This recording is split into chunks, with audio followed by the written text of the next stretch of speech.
Bonjour mes chers amis, nous sommes samedi et comme tous les week-ends, je fais une vidéo concernant l'Ukraine. Hier soir, la nuit a été terrible à Kiev avec une attaque massive de la Russie sur la capitale ukrainienne. De nombreux dégâts, des dégâts bien évidemment sur des infrastructures civiles, à savoir des habitations, des résidences, et également des infrastructures du type magasin. Nous sommes loin, encore une fois, des cibles militaires. Une preuve de plus que Poutine ne veut absolument pas arrêter la guerre.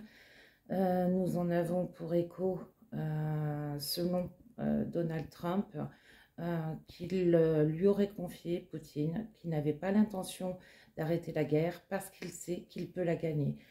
Alors, qu'il peut la gagner, on n'en est pas encore là, et l'Ukraine a encore ce qu'il faut sous le coude. Par ailleurs, on a au moins une partie de ce qui a pu être gagné en Turquie, qui est mise en œuvre depuis hier soir avec l'échange des prisonniers. Hier, il y a 390 prisonniers ukrainiens qui sont rentrés au pays. Que ce soit des civils et des militaires. Donc, gageons que ce week-end, samedi, donc aujourd'hui et demain, dimanche, d'autres prisonniers rentrent en Ukraine. Nous en sommes aussi à un stade où le Vatican veut s'impliquer. Or, Lavrov dit qu'il n'y a aucune raison que des négociations se passent au Vatican en terre catholique, alors que ce sont des affaires d'orthodoxes.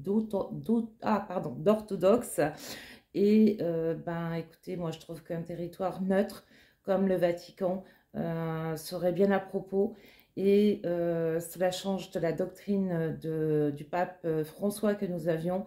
J'espère vraiment que Léon XIV va tenir bon jusqu'au bout pour faire en sorte que les discussions se passent au Vatican en terre neutre pour l'Ukraine et la Russie.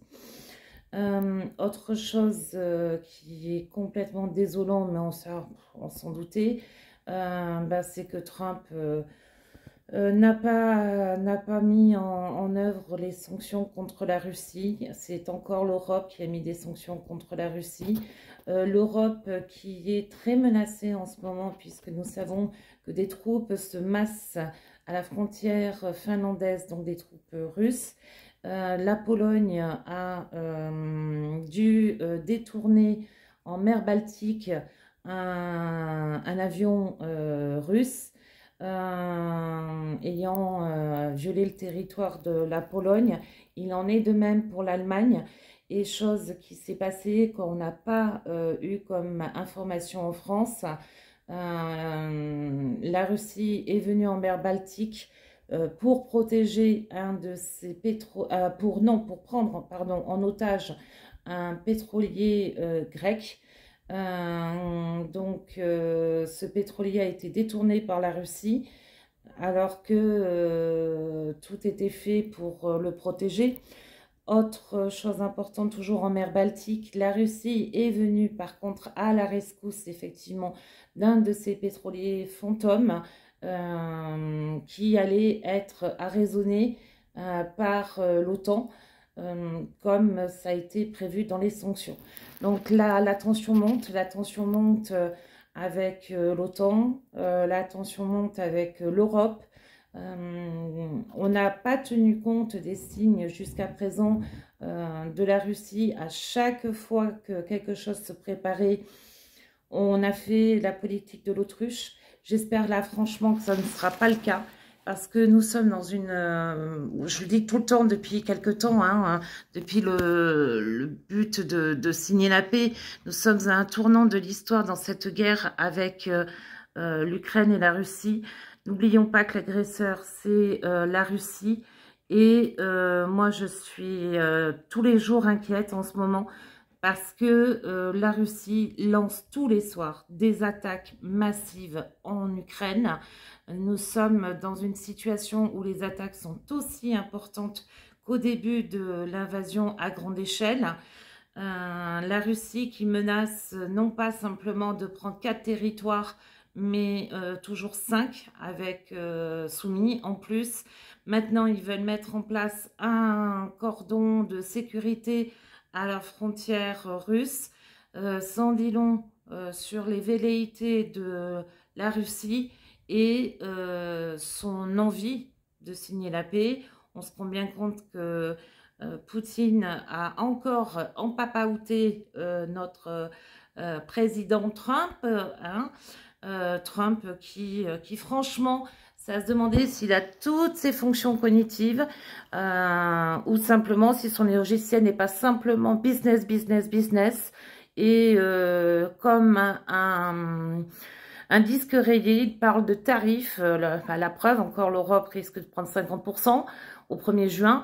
Et voilà, moi Trump m'inquiète tout autant que Poutine, et du fait qu'il est une girouette.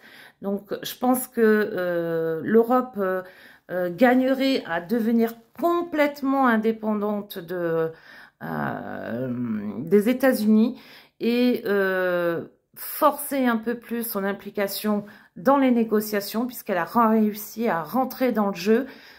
Simplement, Poutine balade tout le monde, notamment à la Maison-Blanche, et il faut absolument que les choses cessent et que Trump se réveille. Mais bon, je pense que c'est un doux rêve, et ne soyons pas dans le monde des bisounours, parce que la propagande russe est d'autant plus importante. Ça a été le cas en Roumanie et ça n'a pas marché pour les élections. C'est le cas en Pologne pour les élections. Il peut aussi s'appuyer sur son idiot utile que j'appelle Orban, parce que lui aussi commence à vouloir attaquer verbalement un peu plus l'Ukraine en disant qu'il y a des espions ukrainiens en Hongrie. Je pense qu'ils ont d'autres choses à faire, c'est-à-dire de protéger le pays de l'intérieur. Donc voilà, une nouvelle fois, nous sommes dans une situation où tous les jours les choses peuvent changer, en bien comme en mal. Mais aujourd'hui, on est plutôt en train de partir du côté des ténèbres plutôt que de la lumière. Et moi, je pense qu'il faut absolument que nos gouvernements en Europe mettent des sanctions à la Hongrie pour sa façon d'agir vis-à-vis des blocages qu'elle fait pour l'Ukraine et son soutien. Maintenant, Orban est aussi contesté dans son pays. Il y a des manifestations dont on ne vous parle pas.